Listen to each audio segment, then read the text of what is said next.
guys, welcome back to my channel. My name is Lauren. If you're new here, welcome. I'm a handmade artist. I run an Etsy shop called Wonderfully Made Baby, and I also have my own website, wonderfullymadebabymobiles.com.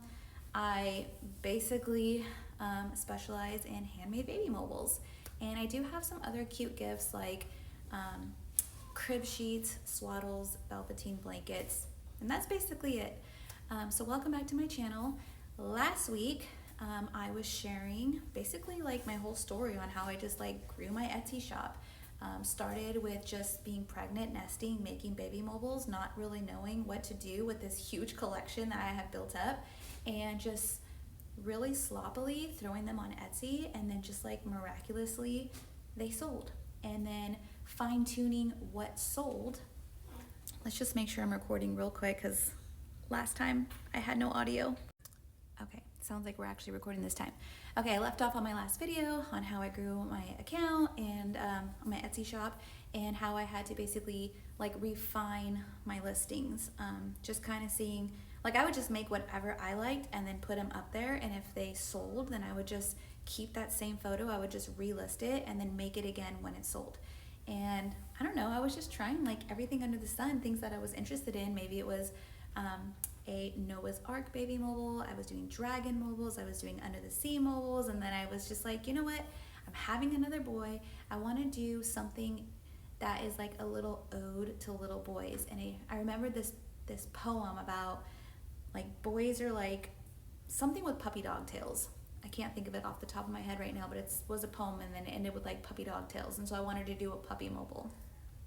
And my husband, I swear, from the very beginning of this whole journey, he went to art school, okay? He's some fancy little art school, Bachelor of Science in like the science of art. So he always has a critique. I didn't go to art school. I went to school for criminal justice. I thought I was gonna be a lawyer. Instead, I became a stay-at-home mom. But I got my Bachelor's of Science as well, so. Anyways, he's always critiquing. He's like, a dog mobile? Why are you gonna do a dog? So I'm like, I want a dog mobile. I'm doing this cute little, like 5 little puppies, and I'm gonna do it. So I made it for myself, posted it on Etsy as well, because I just kind of get over stuff like really quick, and that one sold, and then it sold again, and then again, and then again, and then I was like, oh my goodness, I really, really need help.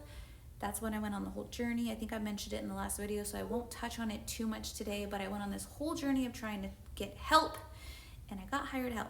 Now I have hired help.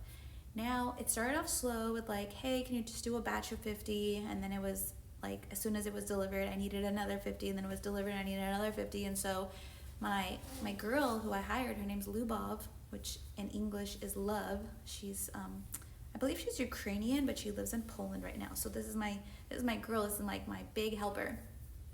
So I kept feeling really guilty, like, am I taking advantage of her time? Is this okay? And she was like, no, I want to work for you.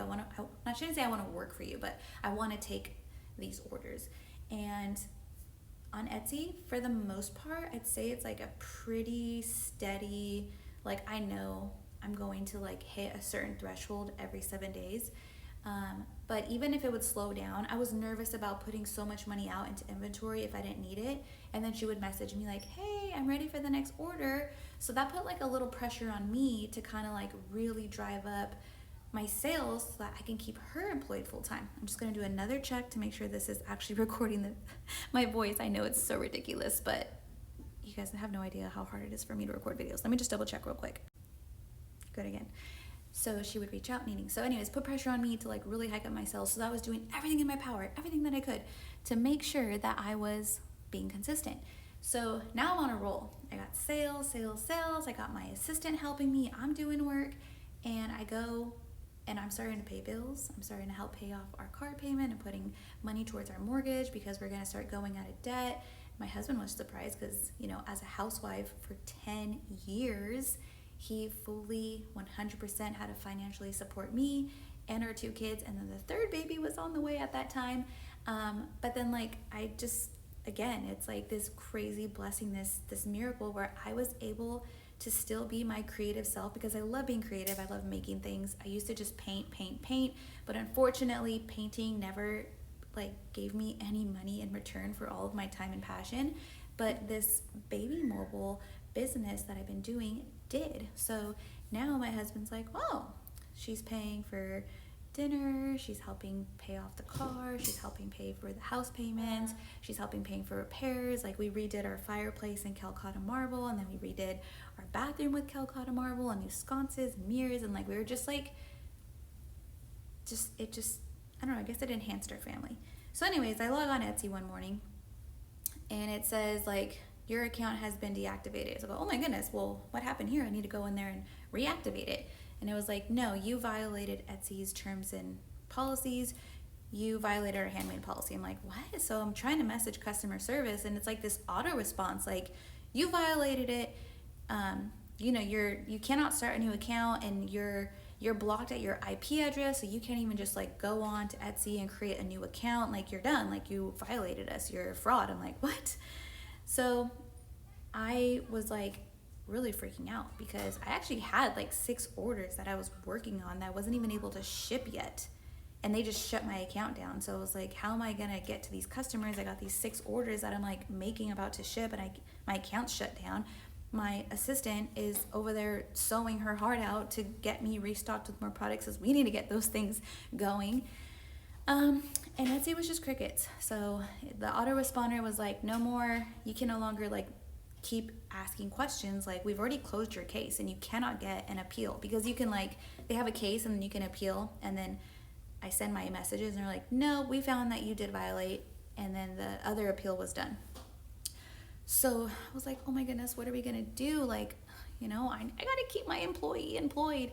So my husband was like, this is a big lesson for you. You cannot rely on Etsy. You've got all your eggs in the basket. You're building Etsy's business. You're bringing them so many customers. They're getting the emails, they're getting the data, they're retargeting them, and you have nothing. You need to start your own website. It's like, I can't do a website. So he literally took off like 2 weeks of his life from his own business to go on to Shopify and build me like this beautiful website. He noticed that my pictures were like dark and gray and grainy, so he brought out all his like camera equipment, and he took all these amazing pictures and all these videos. Yeah, it was amazing. So we created a website, but then I didn't have any traffic. I didn't have a TikTok account, I didn't have an Instagram, I didn't have a YouTube, I didn't even have a Facebook following. I had nothing. So we ended up paying to do some Facebook ads. And like, he doesn't have all the time in the world to help me with this stuff, so we just threw up like a couple little like creatives, basically the dog mobile spinning. And believe it or not, I did get like 8 sales from this Facebook advertising. The problem was the cost to acquire those customers was the same exact cost that I charged my customer to make the mobile, and then out of pocket I had to ship it, and then the material. So technically it was a loss. So I knew sustainably, I knew that I couldn't continue doing that. And at the same time that we were trying to do these Facebook ads, I was still in the background, like trying to get Etsy to respond to me, because what do you mean I'm not a handmade artist? All I do is handmade. Everything I do is handmade. And that's when the Handmade Alpha Academy, they're another Star Lamore on YouTube. She was also dealing with like a lot of her students were all also getting their accounts shut down. And so a lot of it apparently was just like bots were just like randomly finding accounts and just shutting them down. At least that's one of the cover stories. And then another cover story is like, well, a lot of these people were actually technically drop shippers. They were getting stuff on like AliExpress for like $5 and then just taking that same exact picture and then posting it on Etsy, and then just like charging like, you know, a price hike so that they can make a profit for bringing the AliExpress item over to Etsy. And anywho, so one of the techniques was to actually record a video of yourself in your art studio making your handmade products. And so, obviously I was at my breaking point. I didn't know what else I could do. So I went on to TikTok to kind of like record like a time lapse of me, you know, sewing my clouds and gluing my stars and getting my hoops and hanging it, like the whole works. And believe it or not, sending that video into one of my emails to one of my Etsy representatives, like did the trick. I don't know if a human got involved at that point and it was no longer a bot. I don't know like what the big change was. And I was praying. I was praying to God, like, to please give me my Etsy shop back, because like I said, it became like a reliable source of income for my family. We started actually getting like used to that income every week, and then just to take it away, it wasn't fair. It just wasn't fair. So I sent the video in, they reinstated my account, and once things were like back in the groove and moving again, and my assistant was back working full time and things were going, I had a little downtime to go research and go, well, why did they say that I wasn't handmade? That's when I found out that my photos, my videos, my headline tags, my descriptions, like everything was stolen, screenshotted to a T, and was popped onto Alibaba. My beautiful horse mobile, my dog mobile, what else did I have back then? Those were the two that they stole to a T. And I sell mine because mine are handmade, anywhere from $100 to, well, now it's a little bit lower with all my discounts that I give because I know it's a tough economy right now and it's hard for a lot of people to afford things. So I've discounted it since last year. But so my products range from like $100 shipped, and they're selling my work that they're copying, God knows what it even really looks like in real life, for $13. So I messaged them saying, you need to cease and desist. I am the creator. I am the artist of this. Like, you literally stole my pictures and my videos. You need to take it down. And they didn't respond to me. And so I remember checking back like a few days later and then a couple weeks later. And then I was like, I don't have time for this. I need to move on with my life. If anyone's actually buying my mobiles on their site, they're probably going to get something really crappy in return. And it's just not my problem right now.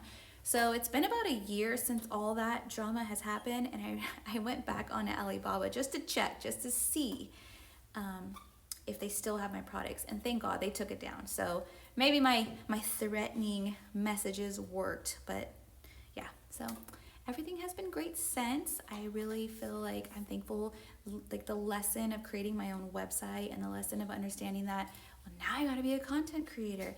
Now I gotta do TikTok videos every day so the algorithm sees that I'm like, I don't know, serious and trustworthy and they can come back for more information type of thing.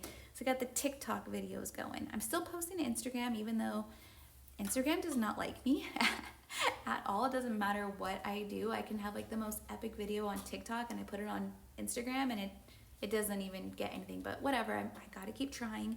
I also have my YouTube videos like this, the shorts, and full circle. Actually, I'm gonna go back to Facebook advertising.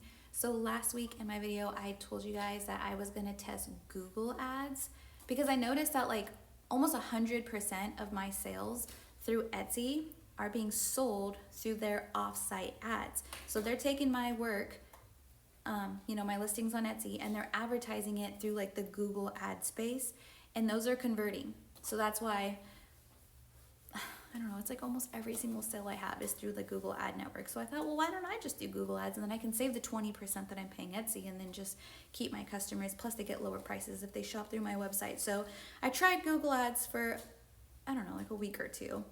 And I only spent $100 through that whole campaign. Unfortunately, it didn't even turn into a single purchase, and worst, I didn't get a single email. So I don't really want to spend too much time trying to learn how to do Google ads. So I'm just gonna put that on pause for now. And full circle, I'm going back to Facebook advertising. Like I said, a year ago, I did get 8 sales, even though the cost to acquire those customers were the same cost. My husband was explaining that if you just let it go longer and longer, eventually it starts to balance out and you do get profitable. So here we are now. If you see my stuff on Facebook, give me a little like. Anyways, that basically concludes the video. I'm looking at the timer here. Since I was trying to like step up my game and do like better videos, hence recording on this. It didn't matter. I tried. Okay, so I thought I was so cool recording my YouTube videos on this Canon, and turns out it didn't matter. My videos were still dark and grainy, so I'm just gonna skip on trying to be cool with the fancy camera, and I'm back on my cell phone. So if it's a bad quality, hopefully it looks okay on a phone or on a computer, but on the TV, I'm sure it looks pretty bad. But give me an opportunity to perfect this whole YouTube thing. You can continue to follow my journey, handmade artistry, how I'm doing on Etsy, how I'm growing, how I'm doing on my website, how I'm gonna eventually be doing my Facebook ads. Whether it's good or bad, I'll let you know once I get more information. And yeah, so that was a story about how my Etsy account got deleted and how I got it back. If you have had your Etsy shop shut down, leave a comment below. Did you get it back? Did you just give up on it? Did you just start a new account? Are you staying on Etsy? Are you doing your own website like Shopify? Shopify is what I'm doing now. In addition, yeah, so thanks for hanging out, and I'll see you guys on the next video. Stay creative.